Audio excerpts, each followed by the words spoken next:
Hello Sag, welcome to your reading. My name is Maria.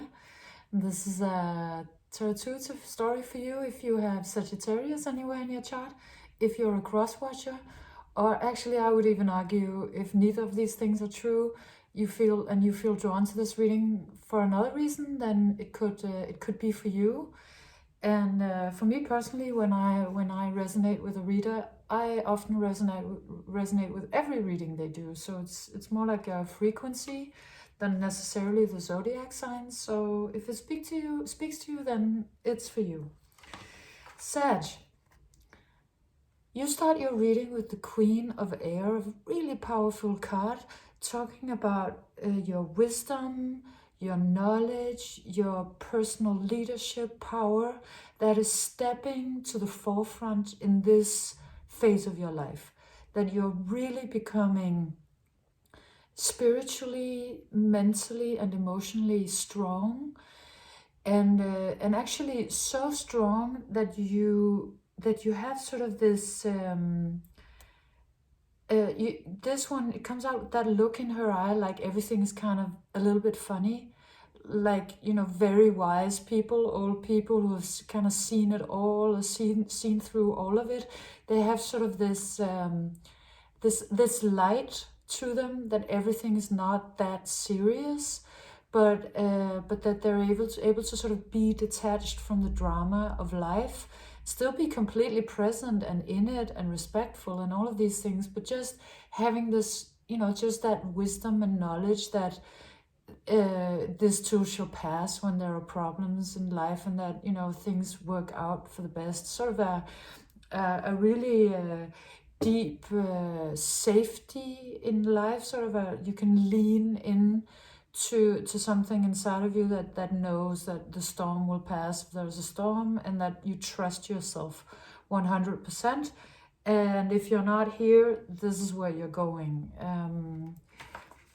And you've been on a really long life journey, I think, or could be another kind of journey that you have been on. But it's been the elephant has a message of remembrance, because, you know, the elephant, first of all, grows very old, can be about 70 years old, and they can remember a water hole they passed in a desert 3 decades ago. This is why we have this saying that, you know, an elephant never forgets, because they do have an incredible memory.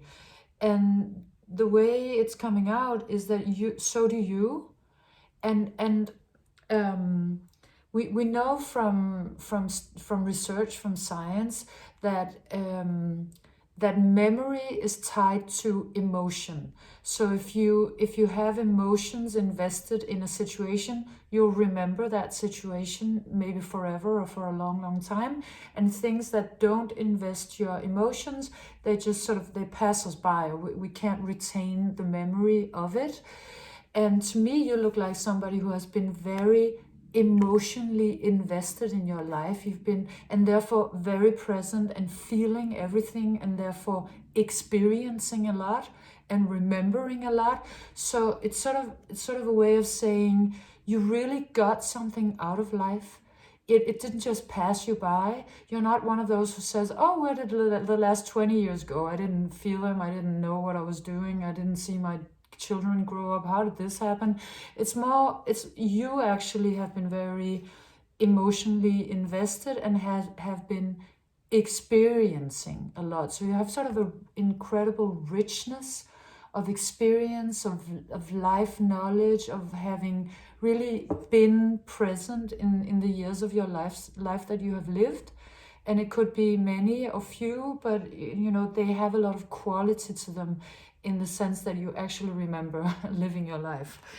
And you are now arriving sort of home.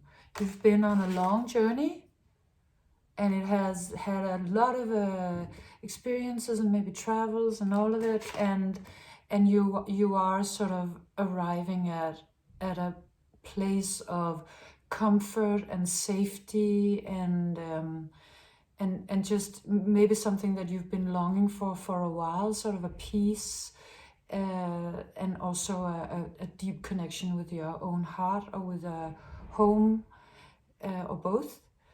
That's what's happening in this phase of your life. So the Ace of Earth comes out. This is this talks about a blockage, because of this is how I saw it once interpreted by Sand Tarot, and this really speaks to me. Like, she saw this sort of boulder and then this majestic being that's standing behind it, sort of as a hold on a minute, just stop here, and it's coming out like that, like you're being asked to take a moment to look around you and to experience something while you're standing still, or sense it, because this looks like it has its ears really folded out and its eyes, and it, you know how like wildlife, it's like everything is their senses, like every piece of their body is something that has a relationship to the outside world and can hear any twig that's being stepped on, you know, it's 50 meters away, and it just, you look very sort of awake and vigilant, because I think at this point you know that there's a new dawn coming. You know that you're just on the precipice of a new beginning of some sort, and you really have a sense of it coming in, or maybe already being here, or just about to be here. You have like your spidey senses are telling you something is about to happen. So you kind of, for a moment here, you're very still, waiting to see what it is. And what happens while you're in the space where you're very vigilant, aware, sort of waiting a little bit, is that somebody comes in to say, hi, I think I might be what you're looking for, or how about you come this way? They come out with the sloth and the galactic mushroom, the divine matrix, and this looks like it's not what you're waiting for. This looks like sort of a distraction or something that comes in because they've seen you standing still and being sort of at a crossroad. And they might think, oh, here's my chance. I'm gonna try to see if I can get Sag to come with me. I might sort of pose a little bit as what they're looking for, or you know, it's not decidedly really a temptation, because I think that you know that this is not a match to you, but it is somebody who's sort of holding out their hand or extending an invitation of some sort. For you to come into an environment or a situation that is actually not really well suited to you, and that does look kind of toxic. So that's for some, well, not for some reason. I mean, the reason is that you're standing here very sort of available to a new experience, and then this that is not up to your level comes in. And I mean, it could just be how life has a tendency to unfold, but it could also be sort of maybe just a little bit of a test, just to see, would you go with this one? Like, would you settle?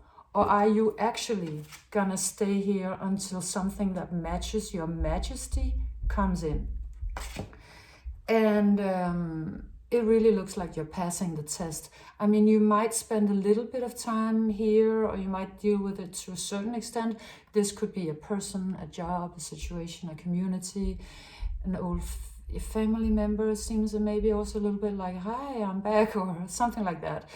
But you pass the test. You might investigate a little into it, but it doesn't look like you really invest. And I think that you know that this is not at all what you're looking for,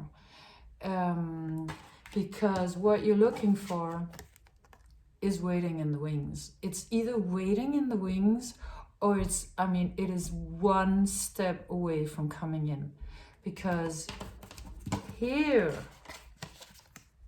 is a match. Like, this is a frequency match. This is energetically very well suited. So the unicorn is coming in here.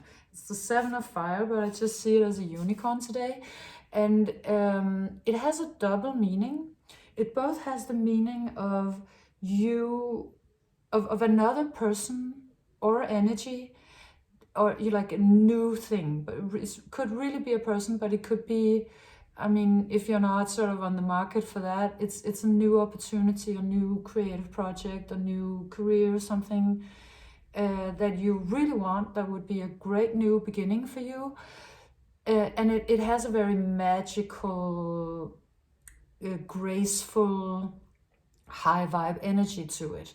So it could be that other thing, and I think it is on, you know, it is, but it's also speaking about you, something that you are, a part of you that maybe is awakening out of this little bit of a quiet moment where you're sort of assessing the situation. Your own sort of magic opens up. And so this person or energy that is very well suited to you, the way it falls on the table is like this. I mean, they're super ready to come in and sort of, hi, here I am. But they're being stopped by their more vulnerable side. Come out with these two horses, the unicorn and the seahorse. And it's like they're going each their way. The unicorn really wants to go towards you, but their more vulnerable side is sort of a little timid, afraid, or sort of just insecure. Doesn't know if they feel worthy or how to go about it. Maybe they're a little afraid of just rejection, or I mean, they could be really, really taken by you and just looking at you sort of in absolute admiration, and being a little uncertain as to whether they do actually match you. Yeah. So, and this could also be, I mean, this could be mirroring something inside of you. I feel like you also have a little bit of a vulnerability somewhere about something, but the way, their strategy, even though they really want to move towards you, you know, some part of them is so attracted to you, they want to like, go for it. But then there's that other vulnerable side that's holding them back. So what they're actually doing is that they are approaching you like one would approach wildlife. It's like you would be really, really still and sort of wait for it to come to you. See, because I see them sort of holding out their hand, being really, really gentle, and just hoping sort of that your heart will land in their hand if they hold it very still, and they keep showing you that they're that you can trust them, that they're reliable, that this is what they want, that you will be safe with them. So I see them kind of holding out their hand and sort of hoping that, you know, that by going at it, you know, very tenderly, very softly, very patiently, that you, you know, being this really hard to catch amazingness, will sort of feel safe enough to actually engage with them and maybe give them your heart.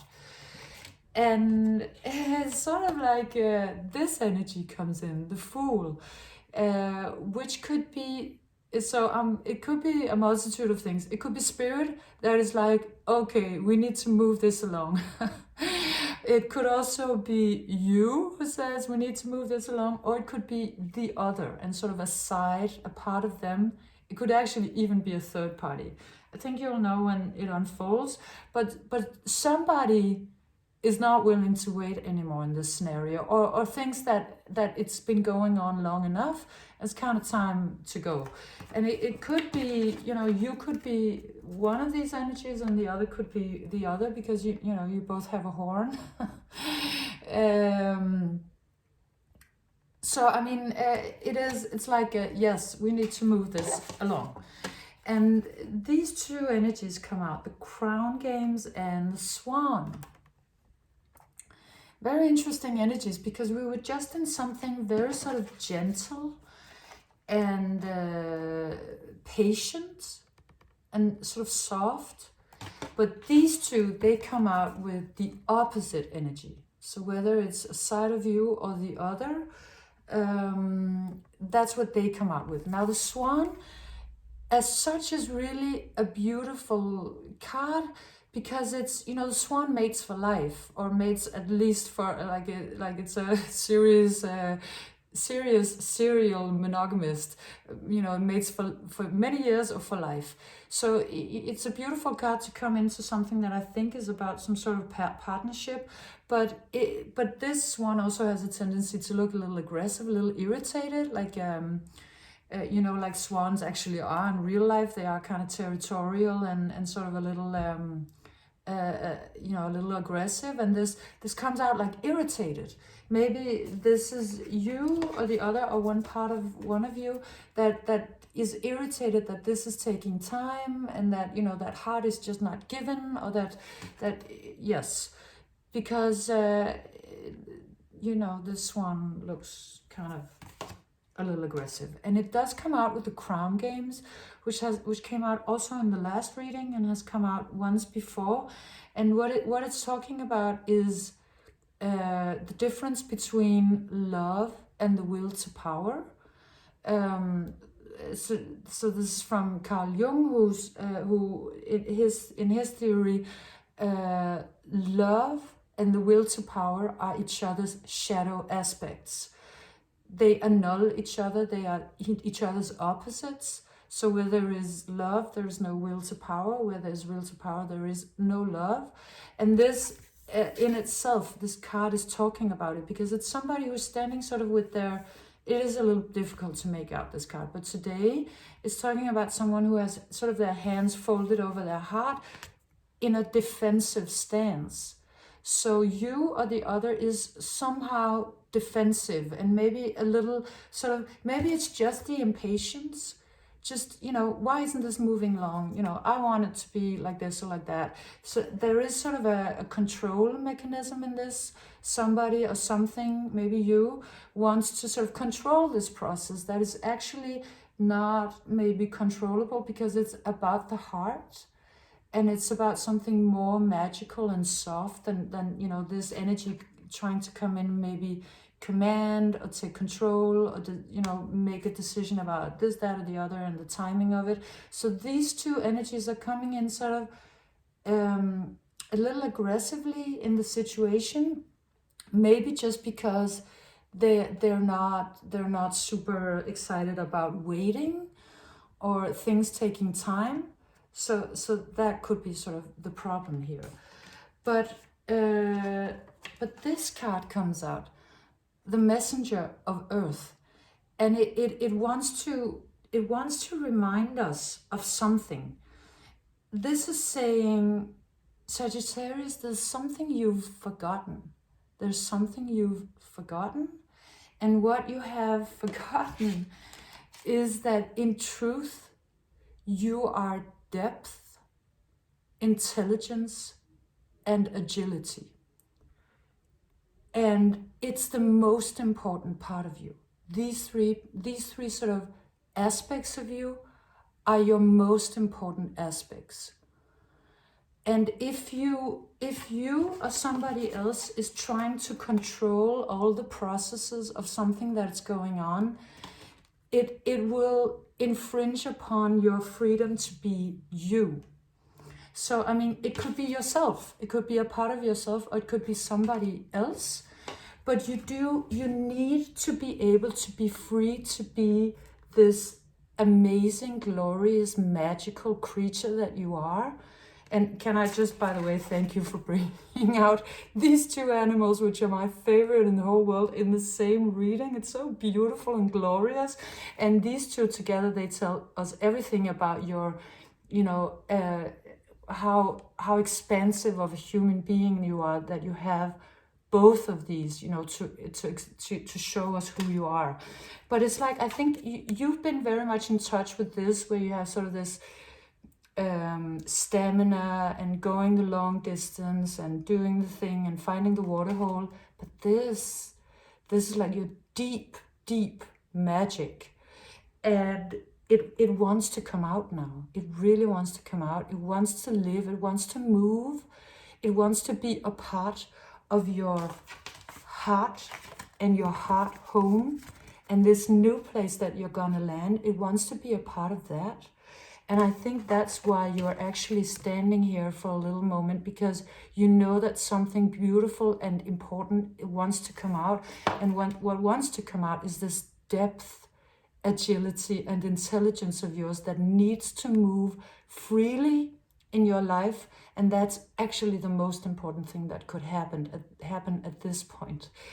And your reading then ends with the fallen angel, which is working nicely with this card that was saying there's something you've forgotten, and the thing that you've forgotten is some part of your deeper nature, like how unique you really are, how you can move, in ways that, that's different from everybody else, and you actually need the freedom to do that. And so because this says spiritual narcolepsy, so some part of you has been forgotten. And the reason why this period is in your life and why this reading is here is to remind you of what you really truly are, this depth and intelligence and movement. And also, it also does come out with the message for you to remember you are actually an angel. You just forgot. You forgot, you forgot. But you are remembering at this point, because you're starting to step out as this, where you're actually showing it. And maybe that's also a part of the thing that's important right now, is to actually carry it on your sleeve. Don't hide it in the deep sea anymore. Just go ahead and shine. Just be it. Like, really show it. And it's now I'm realizing that once you show what you are, like really, really, really, really show what you are, it will dissolve sort of the dichotomy between the very vulnerable and the very impatient, whether it be inside or outside energies. That's going to fall away, because this one is going to be standing so clearly that, it's just going to see through everything, and things are going to be so clear. There's not going to be this unclarity about this or the other, or one side or the other. It's going to be whole, like you're going to be one, and that will be reflected back to you in your relationships and how the world meets you, and what kind of suitors or projects that come to you. They'll be very crystal clear, because you remember who you are. Yeah, that was your reading, Sag. So I hope you enjoyed it, and I hope you got something out of it. It's always a pleasure to do your readings. Thank you very much for being here. And if you liked it, leave me a like, subscription, comment, and I hope to see you again soon. Bye.